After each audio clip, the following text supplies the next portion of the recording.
Preguntas y respuestas con el pastor y maestro Andrés Noguera y el maestro José Briceño. El estudio de la palabra de Dios. Disfruta. Preguntas y respuestas. Bien, continuamos acá en el programa de preguntas y respuestas. Maestro, la gente se estará preguntando, pero ¿cómo es que la justicia no la puedo heredar, no es transferible cuando el Señor dice en su palabra que si yo creo mi casa, por ende eso incluye a mis hijos, ellos pueden ser salvos? Ok, disculpe, para responder eso hay que terminar el pensamiento que traíamos acerca del postrer Adán, el primer Adán y el postrer Adán. Hagámoslo. La diferencia, ¿en qué está en el primero y en el segundo? ¿Por qué alma viviente y por qué espíritu edificante? El primer Adán es alma viviente. ¿Qué es un alma viviente? Es aquel que tiene la vida de Dios, por ende, la recibió de Dios y no la puede transmitir.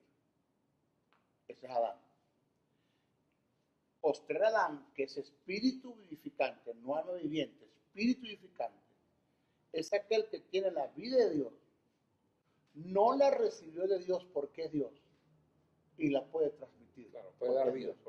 Dice, es espíritu vivificante. El teantropos, que es Jesús. A mí nadie me quita la vida. Yo tengo poder para darla y para volverla a tomar. Eso lo dijo el Señor. Eso lo dijo. Entonces, es imposible. Adán, con todo, antes de caer, no podía transmitir la vida que viene por causa de la justicia. No podía transmitir la justicia ni podía transmitir la vida. Adán, antes de caer, cuanto más ya estando en la condición de caído. Dice que por cuanto todos pecaron, estamos destituidos de la gloria de Dios. Romanos 3:23 Okay. dice eso. En cuanto a lo que usted dice, pero maestro Briceño, respóndame la Porque pregunta hablábamos que de la propiedad de que no es transferible. Sí, respóndame la pregunta que le hizo el pastor Andrés. O la justicia no es transferible de un hombre a otro. Eso se entiende. Por consiguiente, yo no puedo llamar a aquellos que les he predicado y los he ganado para el Señor, yo no los puedo llamar mis hijos espirituales porque yo no los engendré en el espíritu. Entendiendo. Juan 1:12 lo dice bien claro, no es por voluntad de varón, de carne y de sangre, sino por la voluntad de Dios. Dos cosas hay allí. Lo primero, cree en el Señor Jesucristo y serás salvo tú y tu casa. Eso es una verdad circunstancial, no trascendental. El problema es que la iglesia, lamentándolo mucho, y cuando digo la iglesia no digo todos, sí. Estamos hablando de la iglesia, el cuerpo del Señor. El cuerpo del Señor. En su mayoría lo que hacen es que leen Biblia, pero no estudian las Escrituras. Y no se dan cuenta que en la Biblia hay verdades que son trascendentales y verdades circunstanciales. Verdades que sirvieron para un tiempo, pero que para este tiempo no sirven. Por ejemplo, cuando Dios le dijo a Moisés, todo lo que ponga la planta de tus pies será tuyo, y le dio límites desde hasta. Desde el río tal hasta el río tal. Hasta. Okay. Eso es una verdad circunstancial que se dio en Josué, en Moisés. A mí no me sirve. Maestro, la Biblia dice que lo que yo ponga la planta de mis pies será mío. No, eso lo dice la Biblia, pero no es una promesa para ti. ¿Por qué lo llaman verdades circunstanciales? Bueno, porque tienen que ver con una circunstancia a una persona determinada en un tiempo determinado, en un momento determinado. Entonces, eso es bajo una circunstancia. Es verdad, pero fue circunstancial. Ahora, ¿podrá ser trascendental? Sí, pero que Dios sea el que decida. Cuando Dios sea el que lo diga. Porque esa verdad circunstancial que fue en Moisés fue trascendental para Josué y sigue siendo circunstancial en Josué, para que a mí tampoco me sirve. Maestro, y aclararles por qué la llaman trascendental, porque es una verdad que trasciende en el tiempo, trasciende a los hombres y trasciende a los lugares. No es específicamente para un solo tiempo. ¿Estamos claros? Claro. Entonces, en la Biblia hay verdades bajo circunstancias y verdades que trascienden a los hombres. Así es.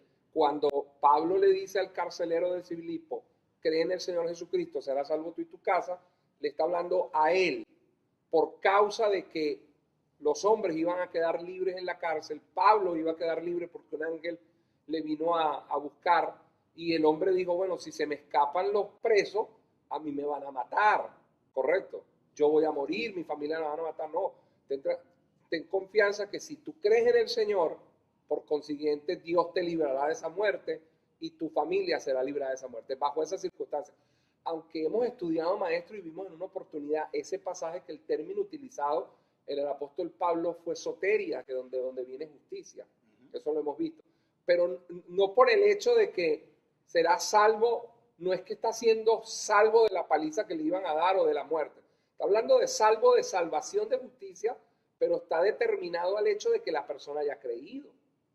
Porque la Biblia no se contradice, maestro. O sea, no podemos ver esto como una promesa cuando la Biblia dice que cada quien corre por su salvación. Entonces, ahí está hablando de una responsabilidad individual. Porque es bueno aclararle esto a los televidentes, porque hay gente, maestro, que usted le pregunta, ¿cómo estás? Y te dice, ahorita yo estoy descarriado, pero bajo la promesa porque mi mamá creyó. El que tu mamá haya creído salva a tu mamá, no te salva a ti. Inclusive, nos estamos metiendo, búsquese más tanques de oxígeno porque vamos más profundo. No vaya a ser que cuando lleguemos allá no nos vaya falte aire. No falte aire para subir. Está hablando del que es descarriado. Su lenguaje vulgarmente me dice que está hablando de uno que ya tiene la justicia y que tiene la vida. Si se descarrió, independientemente que su mamá se salvó o no, ¿se va a salvar también? Sí, pero no quise hablar de ese. Estoy hablando de aquel que conoce, que va de visitante y oye y dice, mi mamá creyó, yo estoy bajo la promesa. Porque la mamá le ha hecho creer eso. No estamos hablando del que se apartó, el término que utilizó, del que se descarría, no. El que se descarría se encarrilará, pero igualmente ya tiene la justicia. Porque aquí estamos hablando de la justicia, maestro, como un suceso que se da en el espíritu del hombre. Pues todavía no hemos tenido el tiempo para meternos en lo que es la tricotomía del ser humano. Somos un espíritu, tenemos un alma, vivimos en un cuerpo. Poder definir eso.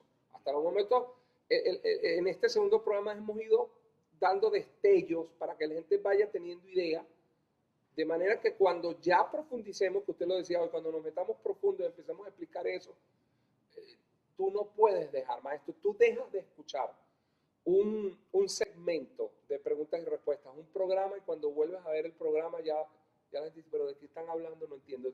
Esto hay que hacer un seguimiento. Por eso dijimos en el primer programa, lo vamos a hacer de manera sistemática y ordenada. Sí. No, es que quede claro, bien claro, la justicia solamente la puede transferir Dios, más nadie. Espirituificante, el postrer Adán, espirituificante. Yo soy el camino, la verdad y la vida, espirituificante. El teotropos, el Espíritu de Dios, el que no naciera de agua y del Espíritu, Dios mismo, que es el Padre, ¿ya? Lo puede hacer. O sea, no te acobijes ni te quieras cubrir con la salvación de tu madre, de tu padre, contando con lo que el apóstol Pablo le dijo al carcelero de Filipo, porque eso no tiene nada que ver con trascendencia, ni tiene un poder genético como para decir desde el punto de vista espiritual que tú vas a ser heredero de la salvación porque tu papá y tu mamá se salvaron. O sea, el Dios de mi papá no es mi Dios abuelo. No me sirve. No sirve. O sea, el Dios de mi papá, si yo creo en él, va a ser el Dios mío. Punto. Yo no me voy a relacionar con Dios a través de la fe que tenga mi papá. La fe de mi papá, la fe de mi mamá, la fe de mi abuelo no me sirve. Yo tengo que tener una relación personal con Dios. Puede ser, se conoce de gente que... Estoy hablando para salvación, sí, maestro. No me sirve para salvarme. Pastor, se conocen de gente que fueron salvas, ¿ya? Porque fueron salvas porque aceptaron el plan de salvación. Oiga, aceptaron el plan de salvación por la conducta de sus padres. Es otra cosa. Sí, porque me dio testimonio, porque me predicó, eso lo entiendo. Es otra cosa. Pero entonces cabe dos aspectos. Uno, tenemos que hablar con el que está acobijándose por la promesa de su padre, supuesta promesa, que el papá es cristiano y yo estoy bajo la promesa de él porque cree en Jesucristo y se va a salvar de tu casa. Este está mal. Pero también está mal el que ya es creyente esperando que sus hijos se salven porque están en la promesa. Claro. Los dos están mal. Claro. Porque si yo soy hijo y no me he convertido, estoy esperando que la conversión me venga solita porque soy hijo de cristiano, pues tampoco debo pensar que siendo cristiano mis hijos, siendo inconversos, también se van a salvar porque son hijos de un cristiano. Eso no es lo que enseña la Biblia. Cada quien tiene que darle cuentas a Dios y la salvación es individual y esto es por el oír, sí. Que es lo que dice Pablo en Romanos. La fe es por el oír. ¿Y la fe de qué? La fe que transmite evangelio que anuncia la buena nueva de Así es, salvación. creo que está en Romanos capítulo 10. 10, 17. Sí, el apóstol Pablo habla de eso. Ujú. Maestro, ya nos toca hacer un corte. Al regreso, vamos a definir justicia. ¿Correcto? Ya podemos meternos ahí. Ese es el orden que Ya deberíamos llevar. nosotros hablamos que justicia es el Estado y propiedad de Dios. Vamos a definir, creo que es justificación. Vamos, eso, correcto, corrijo. Vamos a definir qué es justificación. Ok. Amigos, ya estamos de vuelta con ustedes acá en el programa de preguntas y respuestas. Ya venimos. Preguntas y respuestas con el pastor y maestro Andrés Noguera y el maestro José Briceño. El estudio de la palabra de Dios.